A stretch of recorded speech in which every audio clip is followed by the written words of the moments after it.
여러분, 다중악재 충격이라. 그래서 폭풍우가 몰려온다. 도대체 이 말이 무슨 말일까요? 이 말은 여러분, 이거를 보시면 정확히 알 수가 있습니다. 국제통화기금 IMF가 2023년 한국, 대한민국의 경제 성장률 전망치를 내놨는데요. 2%입니다. 2%. 와우, 심각하죠. 2%라는 숫자는 굉장히 암울한 숫자입니다. 여러분, 2%라는 숫자는요, 2020년 코로나19의 위기 때 마이너스 0.7%의 전망을 했었거든요. 그리고 2009년에 플러스 0.8%를 전망한 이후로 가장 최저치입니다. 그러니까 지금의 위기가 내년의 위기보다가 덜하다는 이야기죠. 내년의 위기가 더 큰 위기가 온다는 뜻이에요. 문제는 여러분, 여기에서 끝나지 않습니다. 국제신용평가기관인 피치는요, 내년에 대한민국의 경제성장률 전망치를 1.9%까지 내렸습니다. 1.9%. 지금처럼 이렇게 내린다고 이야기하면요, 이게 뭐 폭풍우라도 굉장히 큰 폭풍우가 몰려오지 않겠느냐, 그런 예상 충분히 가능합니다. 그만큼 말입니다, 상황이 굉장히 나빠진다는 이야기예요. 대한민국만 이런 것이 아니에요. 그래서 대한민국에게는 더 충격이 될 수도 있고요, 2%보다 더 이하로 내려갈 가능성도 굉장히 높습니다. 왜냐고요? 여러분, 이거 한번 보세요. 미국은요, 올해도 1.6% 성장하지만 내년에는 1% 성장한다고 그야말로 충격적인 수치를 IMF에서 지금 내놨습니다. 유럽은 올해 3.1%를 성장하지만 내년에 0.5%를 성장한다는, 다시 말해서 유럽은 이미 위기가 왔다는 그런 전망까지 나오고 있고요. 중국조차도 마찬가지입니다. 중국은요, 올해 3.2% 성장한다고 합니다. 최악입니다. 3.2%면. 중국 공산당이 생각하는 것도 5.5%인데 올해 3.2%예요. 내년에는 올해보다 좋아져서 4.4% 성장을 한다고 하지만 이 4.4%의 성장도 중국의 어떤 평균 성장률에 비하면 굉장히 낮습니다. 적어도 말입니다, 중국은 6 내지 7%는 성장을 해야지 중국의 거대한 경제가 돌아갑니다. 4.4%면 여기저기 실업자가 생길 수밖에 없는 그런 상황이에요. 그런 상황에서 대한민국은 올해 2.6% 나름대로 성장에 선방을 한다고 하지만 내년에는 2.0% 최악의 성장률을 전망하고 있는 겁니다. 여기서 제가 더 충격이라고 제가 말씀드린 것은 우리 3대 시장이라고 이야기하는 미국 시장, 유럽 시장, 중국 시장이 내년에 최악으로 간다는 사실입니다. 그러니까 폭풍우가 몰려온다는 말이 틀린 말이 전혀 아닌 거예요. 미국 시장이 1%대 성장을 하면요, 대한민국의 성장률도 굉장히 영향을 받을 수밖에 없습니다. 우리가 미국에 수출하는 그 비중이 15% 가까이 되잖아요. 유럽이 0.5%면 우리 수출 제대로 안 된다는 뜻이에요. 중국이 4.4% 성장하면요, 진짜 충격적인 수출의 어떤 극감을 가져올 수밖에 없다는 그런 예상까지 지금 나오고 있는 겁니다. 여러분, 이렇게 되면 여러분 진짜 심각하다고 이야기할 수 있는 겁니다. 게다가 말입니다, 유럽 안에서도 독일은요, 마이너스 0.3% 성장할 거다, 최악의 시나리오까지 제시하고 있어요. 최악의 시나리오 0.3%, 마이너스 0.3%. 프랑스도 0.7%고요. 영국도 0.3%입니다. 유럽이 전체적으로 침체의 어떤 골로 계속 들어간다. 게다가 그 깊이와 넓이도 넓어진다. 이런 이야기를 지금 하고 있는 거잖아요. 그만큼 말입니다, 상황 자체가 우리에게는 큰 폭풍우라고 이야기할 수 있을 겁니다. 윤석열 대통령이 경제태풍이 마당에 와 있다, 지금 그 말이 딱 들어맞았어요. 틀리지 않았습니다. 경제 태풍이 마당에 와 있다는 사실은 우리가 안 봐도 지금 현재 보입니다. 그만큼 타격이 클 거라는 거죠. 게다가 여러분 성장률 추세도 보세요. 주요국의 성장률 추세를 보면 굉장히 나쁩니다. 예, 지금 중국은 4.4%라고 이야기했지만 그래프를 한번 보십시오, 여러분. 적어도 말입니다. 2017년 18년 때만 하더라도 6% 넘게 성장했습니다. 7% 가까이 성장을 했었습니다. 그런데 꼬꾸라지고 있는 모양새잖아요. 한국도 마찬가지입니다. 그래도 문재인 정부 때 그야말로 경제를 다 망쳤잖아요. 그러다가 최근에 들어와서 좀 회복세를 보이는 것도 사실이었습니다. 그러나 내년에는 올해보다 더 나빠지는 게 현실이 될 거다 이렇게 생각을 하고 있고요. 예, 미국도 마찬가지입니다. 미국도 지금 성장률 전망치가 뚝뚝 떨어지잖아요. 유럽은 뭐 침체라고 이야기하고요. 그런데 문제는 여러분 이 그래프에서 우리가 볼 수 있는 것은요. 예, 또 하나의 충격적인 사실을 알 수가 있습니다. 뭐냐? 코로나19가 덮쳤던 2020년에는 예, 그야말로 엄청난 깊이로 경제가 꼬꾸라졌지만 곧바로 반등을 했잖아요. 다시 말해서 그래프가 V자 형태를 나타내고 있습니다. V자 형태를 나타내면서 예, 급락했다가 급등하는 그런 모양새를 가져왔거든요. 그런데 2022년부터는 보면요.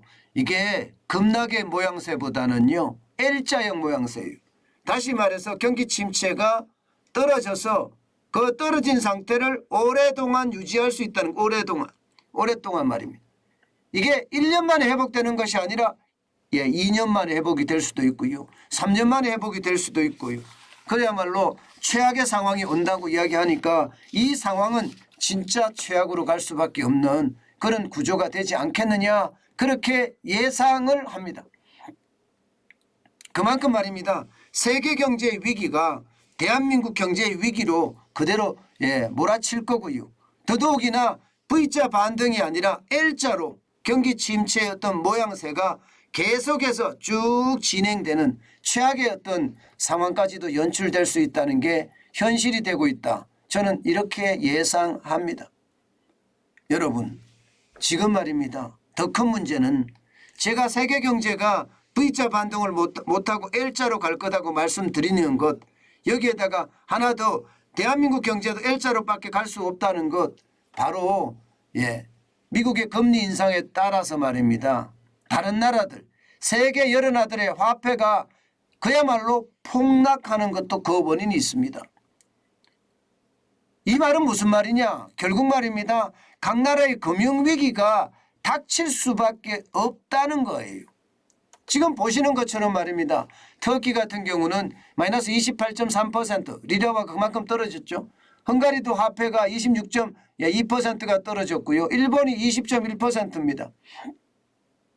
영국도 18.4%가 떨어졌고요. 대한민국도 17.1%입니다. 유로화도 마찬가지입니다.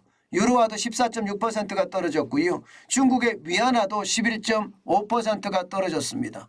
그러면 금융위기에 대한 어떤 충격이 있을 수밖에 없는 게 현실이잖아요. 달러화는 폭주를 하고 있고요. 달러와 대비해서 각 나라의 화폐들이 계속해서 이렇게 떨어진다는 것은요. 결국은 말입니다. 달러 부족 현상을 나타낼 수밖에 없고 달러가 부족하게 되면 각 나라마다 자칫 금융위기 거기에 좀 더 한 발 더 나가면 외환위기가 터질 수밖에 없는 게 현실이거든요. 그러면 수출을 중심으로 하고 있는 대한민국 입장에서는요. 그만큼 떨어질 수밖에 없어요. 게다가 이게 단기간에 회복되기가 굉장히 어렵습니다. 여러분도 알다시피 우크라이나 지금 러시아의 전쟁 이거 금방 끝날까요? 끝나기 쉽지 않습니다. 게다가 미국의 금리 인상 이거 금방 끝날까요? 이거 금방 끝날 것 같지 않습니다. 여기에다가 중국의 경기 둔화 이게 금방 끝날까요? 이것도 마찬가지 오래 갈 것 같아요. 그러니까 다중악재라고 제가 말씀을 드렸는데 지금 러시아의 우크라이나 침공 여기에 따라서 공급망의 어떤 붕괴 여기에 따라서 또 미국의 달러 인상 소비자 물가가 오르니까 전 세계 물가 폭등 뭐 최근 중국의 경기 침체 뭐 이런 것까지 한꺼번에 지금 몰려오기 때문에 그 어느 때보다 위험하다 이렇게 이야기하고 있는 겁니다. 여러분 오죽했으면요. 지금 IMF 총재인 게오르기예바 총재는요. 아주 간단하게 이야기합니다. 우크라이나 러시아 전쟁이나 고물가나 중국의 경기 둔화 속에서 세계 경제는 아직 최악이 오지 않았다. 이렇게까지 이야기할 정도입니다. 게다가 말입니다. IMF 보고서에서는요. 세계 전망 보고서에서는 뭐라고 표현했나 하면요. 맨 첫머리에다가 맨 첫머리에 폭풍우가 몰려오고 있다. 이렇게 이야기했습니다. 폭풍우가 몰려오고 있다. 결국 말입니다. 여러분. 우리 경제도 마찬가지, 세계 경제도 마찬가지. 세계 경제도 L자형이라면 우리 경제도 L장으로 갈 수밖에 없는 위기. 그 위기가 당분간 그것도 당분간이라는 말은 보통 한 6개월 이야기하잖아요. 이거보다 더 길 수도 있습니다. 당분간 곱하기 2라고 해야 될까요? 적어도 앞으로 1년까지도 갈 수 있는 게 지금 현재 경제 상황이 아닌가 저는 그렇게 생각을 합니다. 올해도 문제지만 내년이 더 문제다. 그래서 폭풍우가 몰려오고 있다. 이런 얘기가 지금 현실적이 돼가고 있다는 사실입니다. 문제는 여러분, 문제는 이렇게 폭풍우가 몰려왔을 때 해결책이 만만치 않다는 거예요. 왜 해결책이 만만치 않느냐? 돈을 풀면요. 지금 워낙 많이 풀린 돈 때문에 대한민국 같은 경우는요. 원달러 환율이 더 치솟습니다. 원화 가치가 떨어지고 달러 가치가 더 올라갈 수밖에 없습니다. 게다가 북한에서는 미사일 뻥뻥 쏘잖아요. 이것도 지금 코리아 디스카운트에 해당이 되거든요. 그러니 풀고 싶어도 돈을 마음대로 못 푸는 최악의 상황. 경제가 침체하고도 계속 침체할 수밖에 침체하게 놔둬야 되는 그런 최악의 상황이 앞으로 되지 않을까 저는 그런 우려감까지 생각하고 있습니다. 여러분 집값이 떨어지고요. 정부가 돈을 풀지 못하고 제대로 부양을 못한다면 거기에 대한 충격은요. 아마 우리가 예상했던 것보다가 훨씬 클 수 있다는 사실입니다. 제가 여러분들에게 늘 말씀을 드리잖아요. 아직 바닥 안 왔다. 이 말씀을 제가 계속 드리고 있습니다. 이럴 때는요. 현금을 계속 쌓아가는 겁니다. 계속 쌓아가는 거예요. 이럴 때 현금을 많이 쓰는 게 절대 아닙니다. 현금을 쌓아가고요. 그날이 오면 분노의 매수 그날이 오면 우리가 현금을 많이 투입해서 우리의 부를 쌓아가는 것 되게 중요하다. 이 말씀 다시 한번 드립니다. 여러분 시장은요.